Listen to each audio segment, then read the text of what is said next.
और उसके माध्यम से, संस्कृति के माध्यम से, संगीत के माध्यम से बाबा साहब के, तथागत के और हमारे बहुजन नायकों के जो विचार है वो घर घर तक पहुंचे। क्योंकि बहुत ही आसान तरीका होता है नाटकों के द्वारा, संगीत के द्वारा और आपके तमाम उन साधनों के द्वारा जिनके माध्यम से हम आप तक तमाम बातें बहुत ही आसान शब्दों में पहुंचा। और ये मेरा काम भी है। मैं खुद एक चैनल चलाता हूं, आप सभी जानते हैं, डेमोक्रेटिक भारत, और मैं चूंकि एक पत्रकार हूं, संपादक हूं, तो मैं बाबा साहब के जो तमाम वो जो काम है उनके बारे में मुझे लगता है कि आप सभी को मालूम है। और जो बाबा साहब ने काम किए और उसका जो सबसे बड़ी बात यह है कि उनका जो त्याग और बलिदान रहा, उसी की परिणति रही कि आज हम सूट बूट में बैठे हैं। अपने बच्चों को कहे, मैं कह रहा हूं कि जो हमारा पढ़ा लिखा समाज है, पढ़ा लिखा समाज खासतौर पे, उसकी जिम्मेदारी है कि वो बाबा साहब के विचार को जन जन तक पहुंचाए। हम हो ये रहा है कि वो मेहनत करके नौकरी तो कर रहा है, लेकिन वो समाज पर नहीं लौट रहा है, समाज की तरफ नहीं लौट रहा है। उसकी सबसे बड़ी दिक्कत यह है कि हमारी उपस्थिति इसलिए ही कम है। कोई बड़ा नेता अगर आपको हाकेगा, चुनाव में बड़ी बड़ी गाड़ियां दिखेंगी, तो आप वहां पर भीड़, सब भीड़ बनते हैं। उसकी वजह यह है कि हमारा कोई पॉलिटिकल, सामाजिक प्रेशर ग्रुप नहीं है। हमारा जब तक प्रेशर ग्रुप नहीं होगा, दबाव समूह नहीं होगा, और हम सीधा व्यवस्था से नहीं लड़ पाएंगे, क्योंकि हमारे पास प्रेशर ग्रुप होना चाहिए, हमारे पास एक दबाव समूह होना चाहिए कि सामने वाली व्यवस्था 10 बार सोचे कि ये फला जमात का है, फला जात का है, अगर इसके साथ कुछ ऐसा कर दिया तो हमारी खैर नहीं है। समंदर भी आएगा, थक हार के न रुकना, ये मंजिल के मुसाफिर, मंजिल भी मिलेगी और मंजिल मिलेगा, मजा भी आएगा, मजा भी आएगा। मैं आमंत्रित कर रहा हूँ सम्माननीय डॉक्टर महेश वर्मा जी को। थोड़ा सा समय का ध्यान रखें। जब भी उठाए सम्मानित मंच और रजनी अम्बेश जी इटावा से आई है, उनके बहुत बहुत धन्यवाद, शुक्रिया।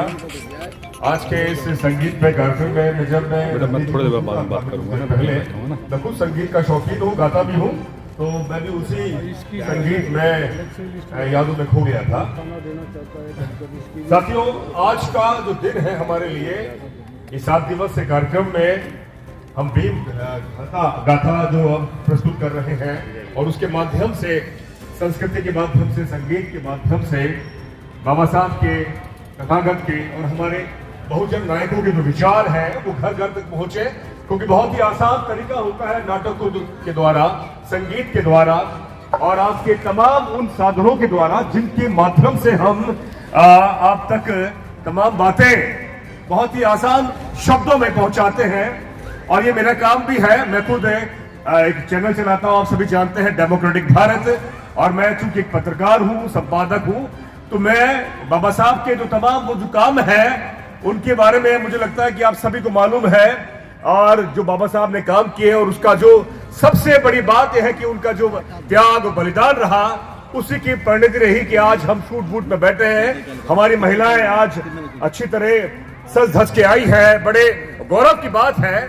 तो मैं पत्रकार हूं, तो सबसे पहले मैं अपने विषय के बारे में बताऊंगा, क्योंकि पत्रकारिता बाबा साहब ने जब 1920 में शुरुआत की थी, तो उनका मानना यह था कि मैं पत्रकारिता के माध्यम से समाज की जो कुरीतियां है, अंधविश्वास है, आडंबर है, भेदभाव है, छुआछूत है, और जो हमें अछूत समझा जाता है सामाजिक व्यवस्था में, उनका मैं खुलकर लिखूं, जो हमारे बारे में नहीं लिखा जाता था। उस मौजूदा दौर में, उस तत्कालीन दौर में तमाम अखबारें निकलते थे, लेकिन बाबा साहब जो लिखते थे वो कहीं नहीं छपता था।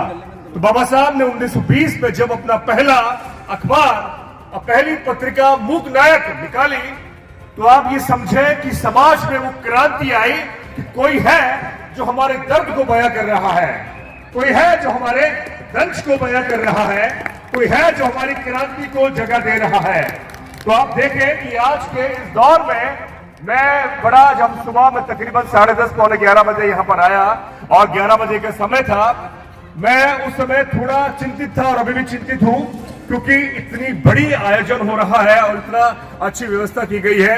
सभी लोगों ने यहाँ पर अपना बढ़ चढ़कर सहयोग कर रहे हैं, आर्थिक सहयोग कर रहे हैं।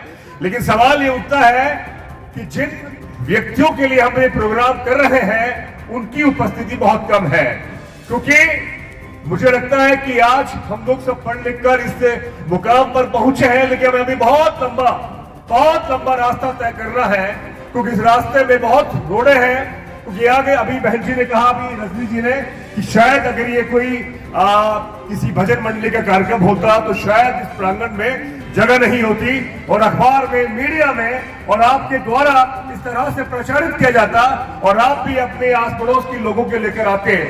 लेकिन सवाल यह है कि जब ये कार्यक्रम की तकरीबन 10 दिन से हम इसको प्रचारित कर रहे हैं अपने माध्यम से, अपने सोशल मीडिया के माध्यम से, तो ये उपस्थिति इतनी कम क्यों है? सवाल ये है।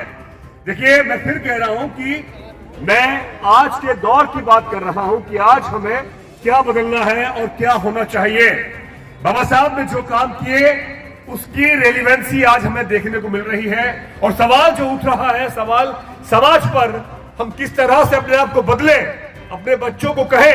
मैं कह रहा हूं कि जो हमारा पढ़ा लिखा समाज है, पढ़ा लिखा समाज खासतौर पे, उसकी जिम्मेदारी है कि वो बाबा साहब के विचार को जन जन तक पहुंचाए। हम हो ये रहा है कि वो मेहनत करके नौकरी तो कर रहा है, लेकिन वो समाज पर नहीं लौट रहा है, समाज की तरफ नहीं लौट रहा है। उसकी सबसे बड़ी दिक्कत यह है कि हमारी उपस्थिति इसलिए ही कम है। कोई बड़ा नेता अगर आपको हाकेगा, चुनाव में बड़ी बड़ी गाड़ियां दिखेंगी तो आप वहां पर सब भीड़ बनते हैं, आपकी आवाज वही नहीं सुनाई देती। लेकिन अगर आप यहां पर अपनी उपस्थिति दर्ज कराते हैं तो आपकी आवाज लोगों तक पहुंचेगी। ये आज के 70-75 साल बाद, बाबा साहब के महापरिनिर्वाण दिवस के बाद, यानी कि उनके जो जाने के बाद में जो मूल सवाल पैदा हुए, सभी को मालूम है कि संविधान पर हमला हो रहा है, बाबा साहब के विचार पर हमला हो रहा है, हमारे तमाम जो संस्थान है वो निजीकरण हो रहे हैं, नौकरियां घट रही हैं, सरकारी नौकरियां, हमारे मुख से जो रोटी है, हल्क में जो रोटी जानी चाहिए वो भी कम हो रही है।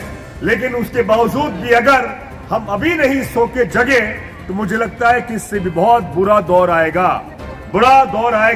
क्योंकि आज के इस मौजूदा दौर में हमें बदलना क्या है? हमें बदलना यह है कि हमारे जितने भी संगठन हैं, अभी कुछ देर पहले एक हमारे पत्रकार हमसे कह रहे थे कि हम गृह मंत्री का पुतला फूके, तो हमने कहा इस पर हम विचार करेंगे।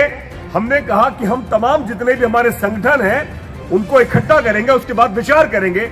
हमें कोई ना समझाए, क्योंकि हम सब पढ़े लिखे हैं, हम सब जानकार हैं। तो मेरा ये कहना है कि जो आज के दौर में जो सबसे ज्यादा हमले हैं हमारे समाज में, अखबार में आप देखते हैं कि हमारी बहन बेटियां गांव में सुरक्षित नहीं है, शहर में हमारे लोग सुरक्षित नहीं है।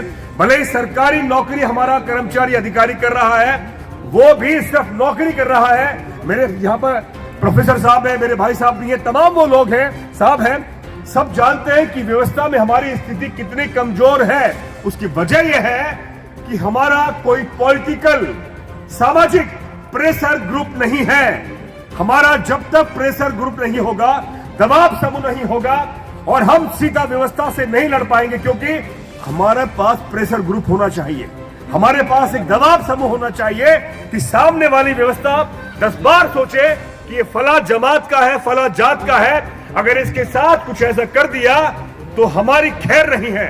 आपने देखा कि गृह मंत्री ने राज्यसभा में जिस तरह से बाबा साहब को 4 बार 5 बार नाम जो लिया, यानी कि बाबा साहब का नाम क्या किसी खैरात में बिकता है? जिस तरह से उन्होंने नाम लिया, उसी वजह से आज लोग अपनी अस्मिता, अपने स्वाभिमान के, बाबा साहब हमारे सम्मानी हैं, हमारा विचार है, हमारी ताकत है, इसीलिए आज लोग सड़कों पर उतर रहे हैं। तो मैं कह रहा हूं कि हमारे लगातार गांव देहात में हमारी जमीनों पर कब्जा हो रहा है। हमारे जो सामाजिक संगठन हैं, उनके जो तमाम जो पदाधिकारी हैं, तमाम जो लोग हैं, उनकी जिम्मेदारी है कि आज के मौजूदा दौर में हमें तमाम वो काम करने हैं जो नेता नहीं करते। नेता सिर्फ एक दिन आपके दर पे आएगा, हाथ जोड़ेगा और वो वोट लेकर जीत जाएगा, लेकिन जब उनके आप दर पे जाओगे तो आप लाइन पे लगोगे और नेताजी आपको समय नहीं देंगे। यही इस लोकतंत्र की सबसे बिगड़ा हुआ व्यवस्था है। तो मैं कहता हूं एक पत्रकार होने के नाते आप एक समूह बनाएं और जितने भी हमारे सामाजिक संगठन हैं, जितने भी सामाजिक संगठन हैं, उनके अंदर समाज के अंदर एक ऐसी गोलबंदी हो, समाज में एक ऐसा इकट्ठापन हो जैसे कि लोग अपने लिए अपनी ताकत को इकट्ठा कर पाए और व्यवस्था को चेता पाए कि हमारी ताकत इतने कमजोर नहीं है। मैं यहाँ पर सबसे बड़ी बात है, नीलम बोस जी ने आज यह अथक प्रयास किया, खास तौर पे महिलाओं ने, कि महिलाएं जिस तरह से बढ़ चढ़कर इस कार्यक्रम को आयोजित कर रही हैं। देखिए, बाबा साहब ने कहा था, सीधी बात, बाबा साहब ने कहा कि जो महिला है वो न केवल अपने घर को बल्कि दूसरे के घर को भी उज्जवल करती है और आगे लेकर जाती है।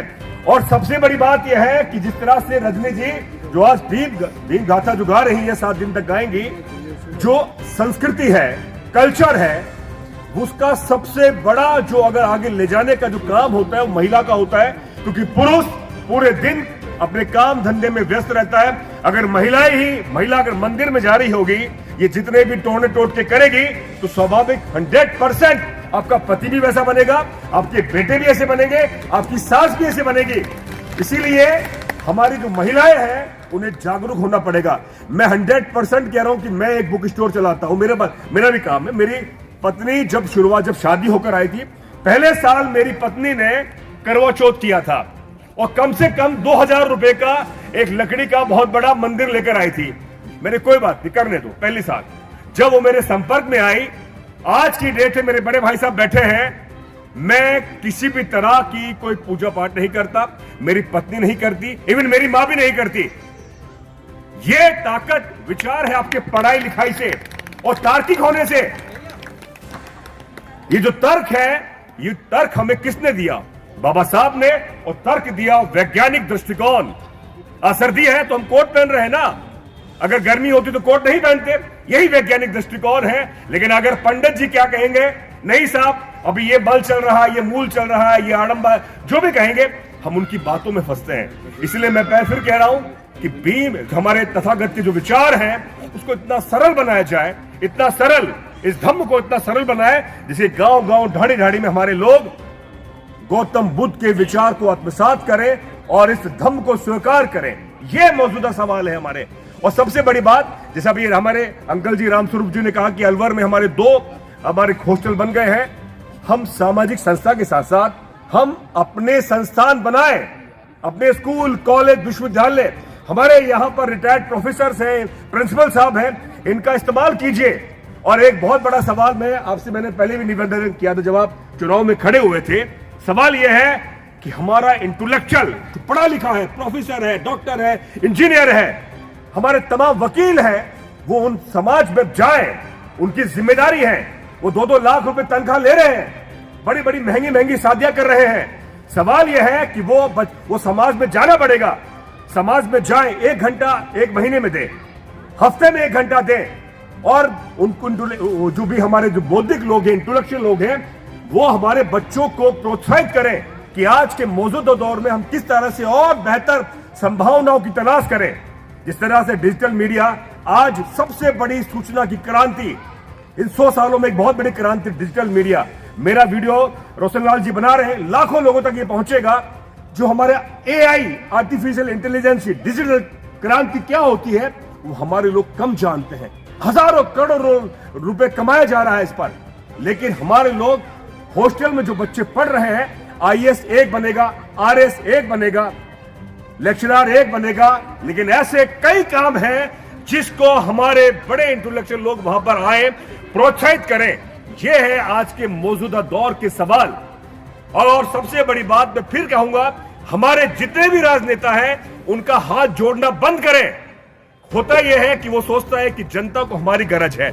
मैं कह रहा हूं कि जनता जिस दिन हमारे नेताओं को यह कहने लग जाए कि साहब वोट हमने दिया है, हमारी जमीनों पर कब्जा हो रहा है। आप सभी देखते हैं कि मैं इतनी स्टोरी करता हूं और मुझे इतनी गालियां पड़ती हैं कि तू आना रिपोर्टिंग करने, तेरे को बताएंगे। आप सोचे कि मैं भी वही 4 रोटियां खाता हूं, मेरा भी वही शरीर है, मेरा भी परिवार है। इसलिए मैं कहता हूं कि आपके सामाजिक संगठन के जितने भी तमाम लोग हैं उन्हें गोलबंद होना पड़ेगा और SP, DSP, कलेक्टर को बताना पड़ेगा कि आगे से मेरी समाज की जमीन, मेरी बहन बेटियों पर अगर अत्याचार होता है, बलात्कार होता है, तो सहन नहीं किया जाएगा, बर्दाश्त नहीं किया जाएगा। ये मौजूदा दौर के सवाल हैं। बाबा साहब के साथ जो अत्याचार हुआ, उसकी परिणति और उसके बाद जो हमने सीखा, आज हम यहां मौजूद हैं। तो मैं यही कहूंगा कि हमारी महिलाएं अपने पुरुषों को समझाएं। हम कहते थे कि पुरुष महिलाओं को समझाएं, हमारी महिलाएं भी समझाएं कि अब बहुत हो गया, अब हमें अपने आप को बदलना होगा। आखिरी बात, मैं मीडिया का आदमी हूं। जब आप फिल्म देखते हैं, टीवी देखते हैं, सीरियल देखते हैं, उसमें वही गाथाएं आ रही हैं, राम, सीता, गणेश, न जाने कौन कौन सी, क्योंकि आपके दिमाग के अंदर वो विचार भरा जाता है और आपको डरपोक बनाया जाता है कि आज ये दिन है, आज फला दिन है, आज ये मत खा, आज वो मत खा, आज ये वार है। इसलिए मैं कह रहा हूं कि सबसे बड़ी ताकत दुनिया में कोई है, प्रकृति है, नेचर। इससे बड़ी ताकत कुछ नहीं है। अखबार में कुछ दिन बाद अभी ओले पड़ेंगे, कोई रोक सकेगा? सर्दी जो पड़ रही, कोई रोक सकता है? पंडित जी कितने भी मुहूर्त निकाल लें, सवाल यह है। इसलिए मैं कह रहा हूं कि आज के मौजूदा दौर के सवाल यही है कि हमें अपने आप को कैसे बदलना है, कैसे समाज को ताकतवर करना है, और जो आपके लिए काम कर रहा है उसको सम्मान भी देना है, उसको हर तरह की मदद कीजिए। लेकिन जो आपको बरगला रहा है उस पर सीधे सवाल कीजिए, क्योंकि हमारा समाज बहुत पढ़ा लिखा है। जय भीम, नमो बुद्धाय।